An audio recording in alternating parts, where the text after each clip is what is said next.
नमस्कार, मैं हूं प्रज्ञा पांडे और आप देख रहे हैं जागृति टाइम्स। आज हम एक बहुत ही महत्वपूर्ण और संवेदनशील विषय पर बात करने वाले हैं। कॉन्ट्रासेप्शन यानी कि गर्भ निरोध। ये परिवार नियोजन, महिलाओं के स्वास्थ्य और जागरूकता के लिहाज से बेहद ही जरूरी विषय है। इस पर विस्तार से चर्चा करने के लिए हमारे साथ मौजूद हैं Narayan medical college and hospital के स्त्री रोग विशेषज्ञ डॉक्टर प्रियंका मैम और डॉक्टर नेहा मैम। मैम, बहुत बहुत स्वागत है आप लोग का स्टूडियो थैंक में। यू। सबसे पहले मैम हम जानना चाहेंगे कि गर्भ निरोध होता क्या है। तो गर्भ निरोध क्या होता है और आज हम यहाँ पे क्यों आए हैं ये बात करने के लिए बहुत ज़रूरी है। तो पहले तो इस टॉपिक के बारे में जो हम बात कर रहे हैं वो बहुत इम्पोर्टेंट है, क्योंकि हमारे समाज या हमारे सोसाइटी में स्पेशली जो रूरल एरियाज़ हैं वहाँ पे जी। बहुत हेजिटेशन है, शाइनेस है, शर्म है, संकोच है और प्रॉपर नॉलेज नहीं है, जिसकी वजह से लोग बात करने से हिचकिचाते हैं, डॉक्टर के पास नहीं आना चाहते हैं।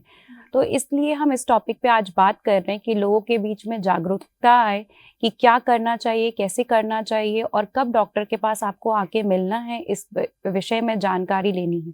तो कॉन्ट्रासेप्शन हम इसलिए एडवाइस करते हैं। कॉन्ट्रासेप्शन ये होता है जो कि गर्भ निरोधक के तरीके होते हैं, जिसमें हम एक बताते हैं तरीके होते हैं जिससे आप प्रेगनेंसी को प्लान कर सकते हैं, अपनी फैमिली को प्लान कर सकते हैं। और अनवांटेड जो प्रेगनेंसी होती है या अनइंटेंडेड प्रेगनेंसी होती है जो विदाउट प्लानिंग की अगर हुई है, तो उसकी वजह से ये सारी चीज़ें ना हो और आप एक प्रॉपर प्लान करके अपनी प्रेगनेंसी या अपनी फैमिली प्लानिंग कर सकते हैं। जी मैम, ये गर्भ निरोध के प्रकार कितने होते हैं, क्या होते हैं, बताना चाहिए।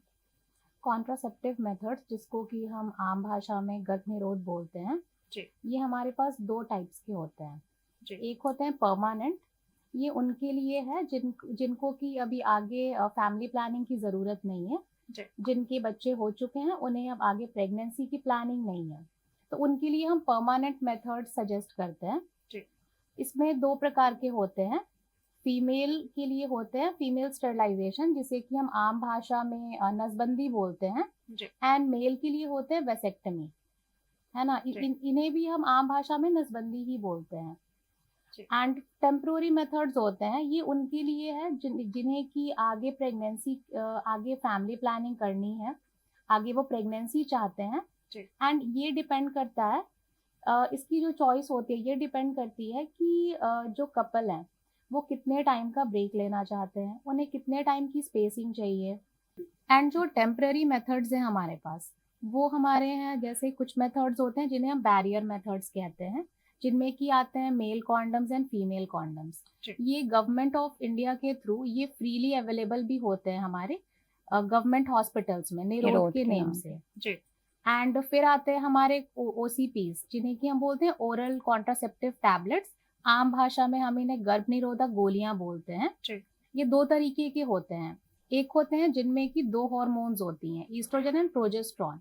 एंड एक होती है जिनमें सिर्फ प्रोजेस्ट्रॉन होते हैं। जी। तो ये जो ईस्ट्रोजन प्लस प्रोजेस्ट्रॉन वाली जो गोलियां होती है, जिन्हें कि हम ओसीपीज बोलते हैं, ये हम उन्हें देते हैं जिनकी नई नई शादी हुई है, जो जी। अभी फैमिली प्लानिंग नहीं करना चाहते। एंड जो ये सिर्फ प्रोजेस्ट्रॉन की टैबलेट्स होती हैं, ये हम एडवाइस करते हैं उन मदर्स में जिनकी अभी डिलीवरी हुई है, जिनके बच्चे छोटे हैं, जी। जो ब्रेस्ट फीड कराती हैं, जिन्हें कि हम आम भाषा में लैक्टेटिंग मदर्स बोलते हैं। जी। फिर हमारे पास कुछ आईयूसीडीज आते हैं जिन्हें कि हम कहते हैं इंट्रा यूट्राइन डिवाइसेस। ये दो तरीके के होते हैं।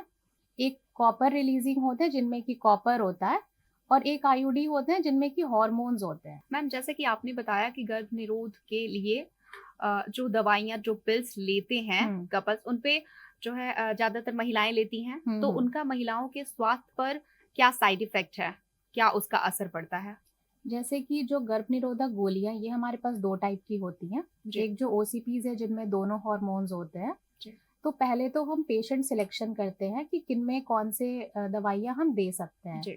जैसे कि जिनमें जो हाइपरटेंसिव है, जिनमें बीपी बढ़ी रहती है, जिन्हें माइग्रेन की प्रॉब्लम है, जिन्हें दिल की बीमारियां हैं या डायबिटीज है, उन्हें हम ओसीपीज नहीं देते हैं, क्योंकि ओसीपीज की साइड इफेक्ट होती है, ये बीपी बढ़ाता है, ये माइग्रेन को और भी एग्रवेट कर देता है, मतलब उसकी दिक्कतें बढ़ा देगा।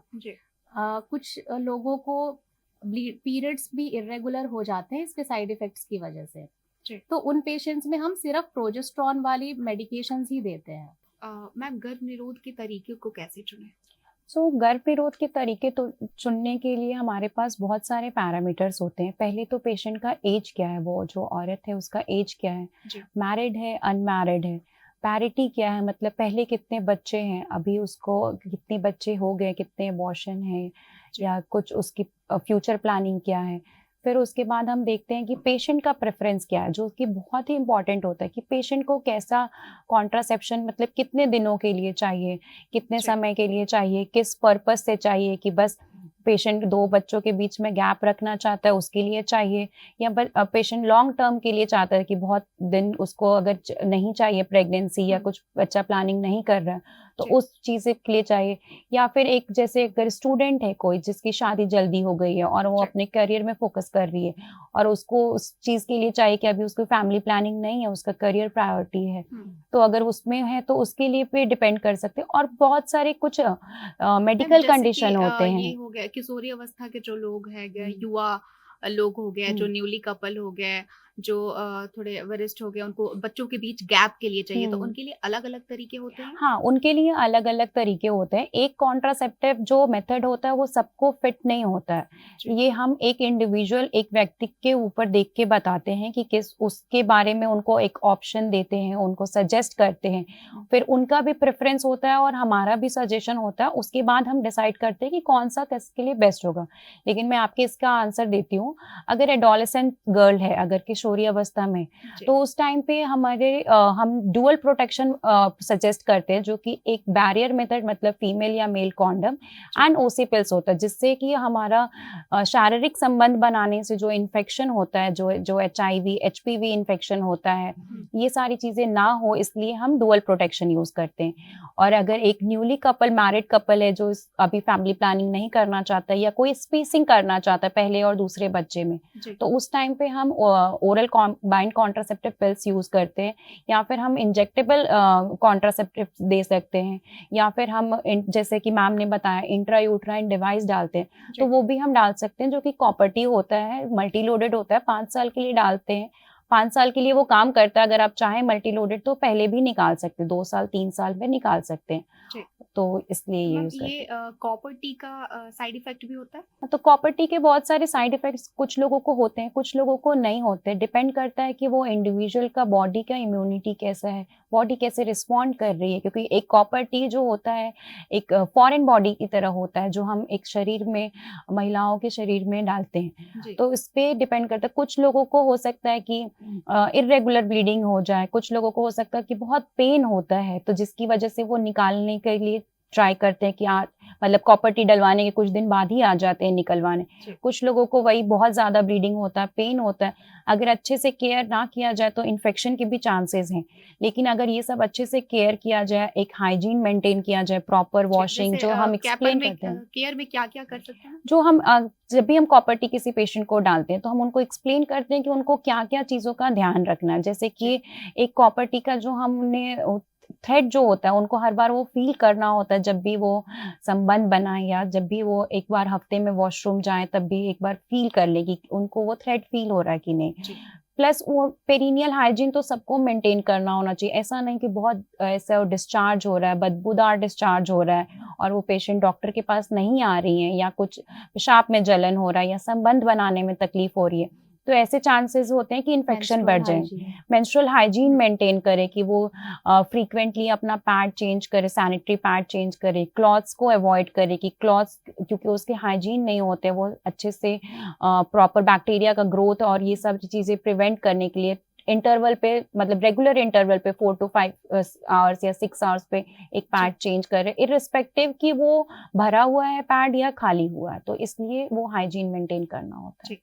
मैम कुछ महिलाएँ जो अभी-अभी माँ बनी हैं, हुँ। उनका जो है बच्चे को स्तनपान कराने का सही और सुरक्षित तरीका क्या हो सकता है? तो पहले तो जो भी महिला या जो भी डिलीवरी के जस्ट बाद हुई, तो विदिन आवर 1 घंटे के अंदर-अंदर हमें तो स्तनपान इनिशिएट कर देना चाहिए। जी। क्योंकि पहला जो दूध माँ का होता है, वो बहुत इंपॉर्टेंट होता है बच्चे के विकास के लिए, बच्चे के दिमागी विकास के लिए, उसकी ग्रोथ के लिए, उसके डेवलपमेंट के लिए बहुत इंपॉर्टेंट होता है, जो कि लोग इग्नोर कर देते हैं जी। शहद चटा के या फिर कुछ और चीज़ें अपने मिथ जो होते हैं वो करके।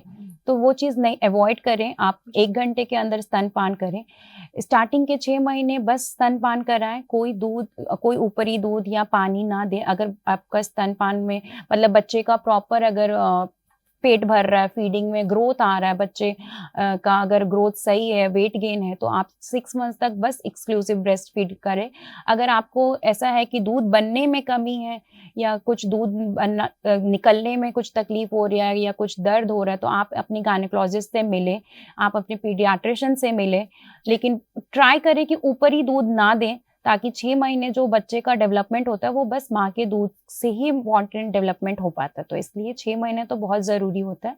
उस जी। 6 महीने के बाद आप उसको थोड़ा-थोड़ा कुछ खाना स्टार्ट कर सकते हैं, जिसको हम कॉम्प्लीमेंट्री ब्रेस्ट फीडिंग कहते हैं। तो जिसमें खाना भी देते हैं और उसको दूध भी देते हैं, माँ का दूध भी देते हैं, स्तनपान कराते हैं। जी। मैम, जैसे कि आपने बताया कि अभी जो है रूरल एरिया के कुछ लोग हैं या फिर ऐसे अर्बन में भी कुछ लोग हैं जो इस चीज़ को लेके, जो गर्भ निरोध को लेकर शर्म लिहाज करते हैं, इसको हुँ। शर्म मानते हैं, इसको जो है डॉक्टर के पास से भी कई केसेस में कई बार हम देखते हैं कि डॉक्टर के पास जाने से भी डरते हैं, हुँ, उनको नहीं पता है कि कैसे क्या यूज़ कर सकते हैं, फिर भी हुँ। इस चीज़ को, तो आप क्या मानती हैं मैम इस आज के डेट में उन लोगों तक या फिर मतलब इस चीज़ के लिए जागरूकता कितनी ज़रूरी है?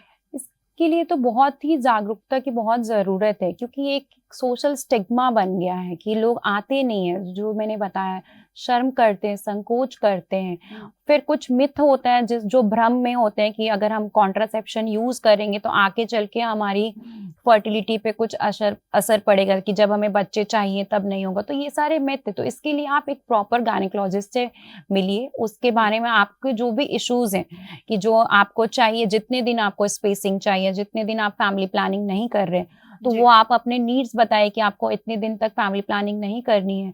आप किस चीज़ से कंफर्टेबल हो, जैसे कुछ लोग पिल्स खाने में कंफर्टेबल होते हैं कि एवरी नाइट वो 21 डेज़ की पिल्स खा रहे हैं। हुँ। बट कुछ लोगों को चाहिए कि वो हर रोज़ ना करें, तो उन सिचुएशन में हम उनको एडवाइस करते हैं कि इंजेक्टेबल, जो कि इंजेक्शन होता है, हुँ। जो एक इंजेक्शन 3 महीने तक काम करती है। तो उससे अगर ऐसा है कि कोई कंफर्टेबल है कि नहीं मुझे पिल्स खाना है, लेकिन कोई कंफर्टेबल नहीं है पिल्स खाने के लिए, हुँ। तो हम उनको ऑप्शन दे सकते हैं, सजेशन दे सकते हैं कि आप एक इंजेक्शन ले सकते हैं, जो कि 3 महीने तक प्रेगनेंसी को रोकेगा। हुँ। उसके बाद फिर 3 महीने बाद आपको फिर से वो ये इंजेक्शन लेना गर्भ है। निरोध के लिए पिल्स खाने के तरीके क्या होते हैं मैम? मतलब अ, कब तक ये काम करता है? हाँ, तो गर्भ निरोधक के पिल्स खाने के तरीके होते हैं, महीना का जो पहला दिन है आपके मासिक महीने का पहला जो दिन होता है, उस दिन से उस रात से आपको स्टार्ट करना होता है जी।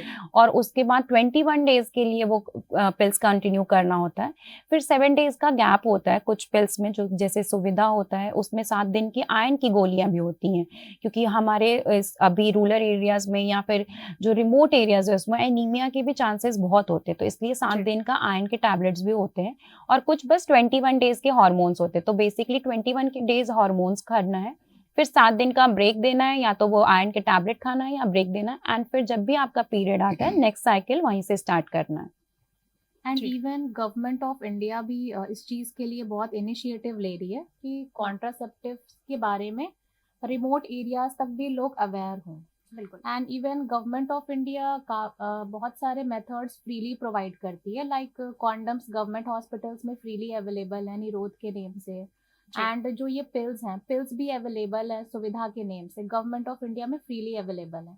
इवन जो इंजेक्शंस आते हैं मैम, जिन्हें एक और लोगों के बीच जो मिथ है, एक और है कि जो गवर्नमेंट की तरफ से जो कॉन्डम्स आते हैं, वो ऐसे तो लोगों के अंदर मिथ ये भी है कि जो भी चीज़ें फ्री मिलती हैं, वो उतनी बेटर नहीं होती हैं, उतनी अच्छी नहीं होती हैं। तो इस चीज़ को लेकर भी लोगों के अंदर ये मिथ है कि वो अच्छी नहीं होती हैं।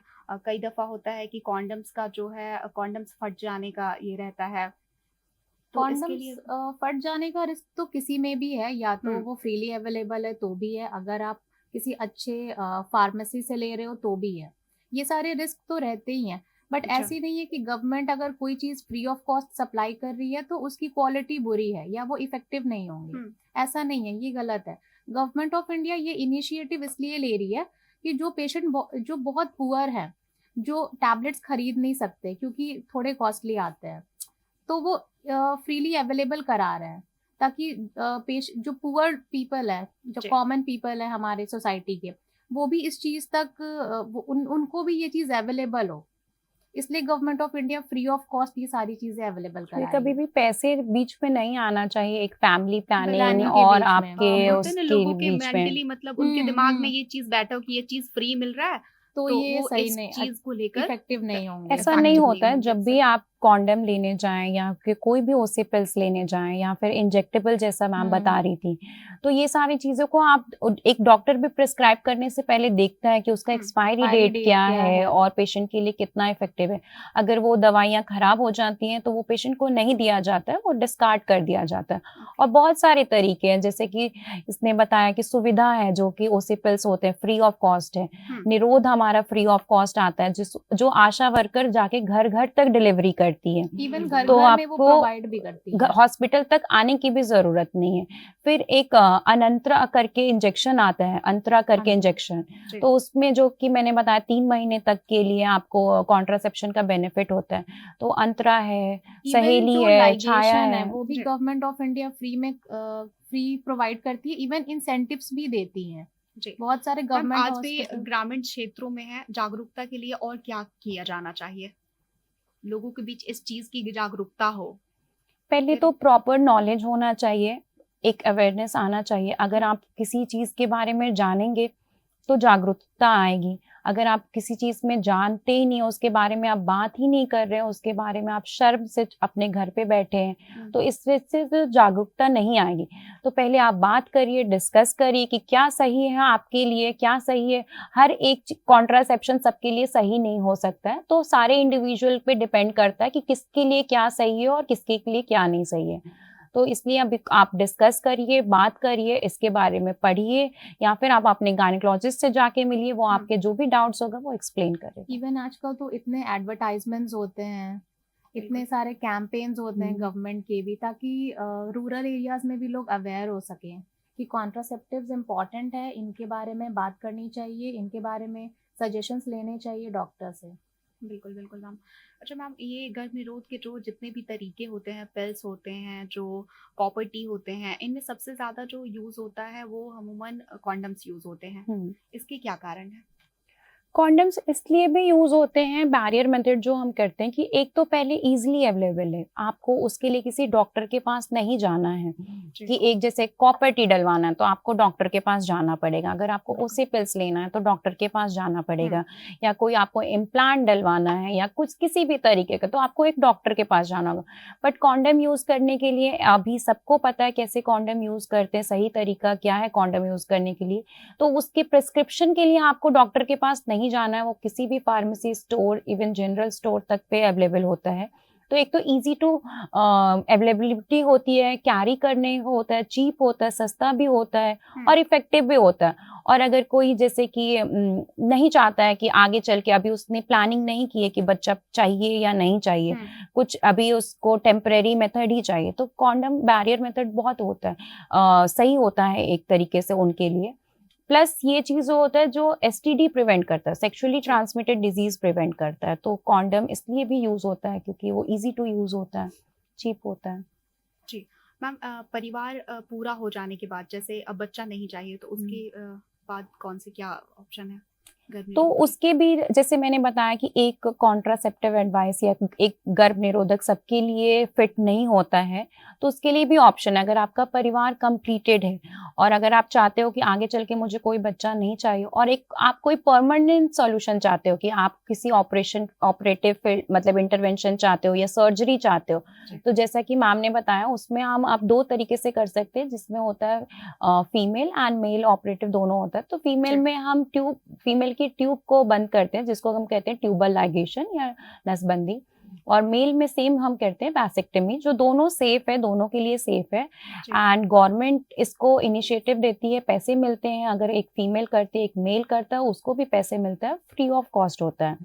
और अगर एक पेशेंट है, जो एक औरत है जो नहीं चाहती है कि वो किसी ऑपरेशन इंटरवेंशन में जाए या सर्जरी करवाएं, और अगर वो 40 साल से ऊपर है या 45 साल से ऊपर है या 30 साल से ऊपर 35 साल से ऊपर है और उसको फैमिली कंप्लीटेड है, नहीं चाहती कि ऑपरेशन भी कराएं, तो फिर हम उस सिचुएशन में हम कॉपर टी डालते हैं जो 10 साल के लिए इफेक्टिव होता है। तो अगर 40 साल की एक औरत है और 50 साल में उसका मेनोपॉज होने वाला है, जैसे कि महीना आना बंद होने वाला है, तो ये एक बेटर ऑप्शन होता है कि हम कॉपर टी डालें जिसमें तो 10 साल का कॉपर टी का प्रोटेक्शन। एक टाइम लिमिट होता है कि इतने दिनों तक डाल सकते हैं या फिर हाँ, बहुत सारी के कॉपर टी आते हैं जिनका टाइम लिमिट होता है, जो हमारा गवर्नमेंट ऑफ इंडिया में फ्री मिलता है, जैसे कि कॉपर टी मिलता है 380, वो 10 साल के लिए होता है। फिर कॉपर टी 375 जो होता है वो मल्टी लोडेड होता है, वो 5 साल के लिए होता है।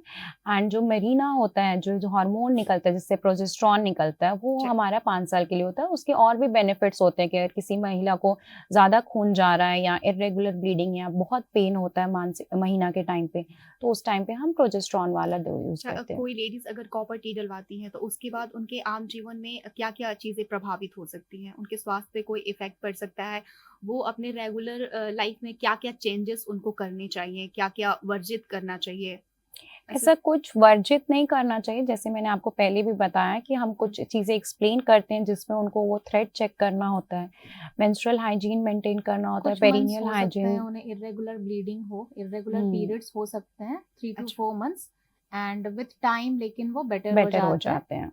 एंड एज सच कुछ प्रिकॉशंस नहीं लेने हैं, वो अपने डेली लाइफ की एक्टिविटी सब कुछ कर सकती हैं, बट टाइमली उन्हें थ्रेड चेक करना है and personal hygiene, menstrual hygiene proper maintain करना है। जस्ट ये मैम कई दफा होता है कि जो कॉन्डम यूज करने के बाद भी प्रेगनेंसी के चांसेस होते हैं, कुछ परसेंट ही होते हैं पर होते हैं, तो ऐसा कॉपर टी में भी होता है या फिर? हाँ, कॉपर टी में भी कुछ परसेंट चांसेस होते हैं कि प्रेगनेंसी रुक जाए। तो कभी कभी ऐसा अगर होता है कि आपने कॉपर टी लगाया है और आपका पीरियड मिस हुआ, तो आप अपने गायनेकोलॉजिस्ट से मिले, प्रेगनेंसी की जांच कराइए और फिर देखिए कि प्रेगनेंसी है कि नहीं। अगर ऐसा कुछ सिचुएशन हो सकता है, ऐसा नहीं है, बहुत रेयर है बट होता है, जिसमें प्रेगनेंसी रुक जाती है कॉपर टी के साथ भी।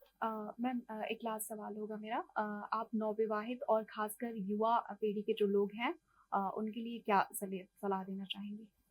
उनके लिए सलाह ये है कि पहले तो हमेशा डुअल प्रोटेक्शन बेटर होता है, कि अगर आप ओसी पिल्स ले रहे हैं तो इसका मतलब ये नहीं होता है कि आपको सेक्सुअली ट्रांसमिटेड डिजीज नहीं होगी या इन्फेक्शन नहीं होगा या एचपीवी इन्फेक्शन नहीं होगा। तो इसलिए अगर ओसी पिल्स भी आप ले रहे हैं तो उसके साथ साथ बैरियर मेथड यूज करिए, जिसमें आपको डुअल प्रोटेक्शन होता है, एसटीडी इन्फेक्शन नहीं होता है। एंड यही हमारा बेटर ऑप्शन होता है युवा के लिए एंड एक नवविवाहित जोड़े के लिए, कि बैरियर मेथड और ओसी पिल्स, या फिर हम इंजेक्टेबल दे सकते हैं जिसमें 3 महीने की कॉन्ट्रासेप्टिव वो रहती है। बहुत बहुत धन्यवाद आप लोग का मैम, बहुत ही महत्वपूर्ण विषय पर आपने बहुत ही जानकारीपूर्ण, बहुत ही सरल तरीके से बताया। हम उम्मीद करते हैं कि हमारे जितने भी दर्शक हैं, जितने भी श्रोता हैं, ये विषय उनके लिए काफी जानकारीपूर्ण रहा होगा, काफी महत्वपूर्ण रहा होगा। हम अगले विषय में ऐसे ही किसी महत्वपूर्ण विषय पर बात करेंगे, तब तक के लिए दीजिए इजाजत। धन्यवाद।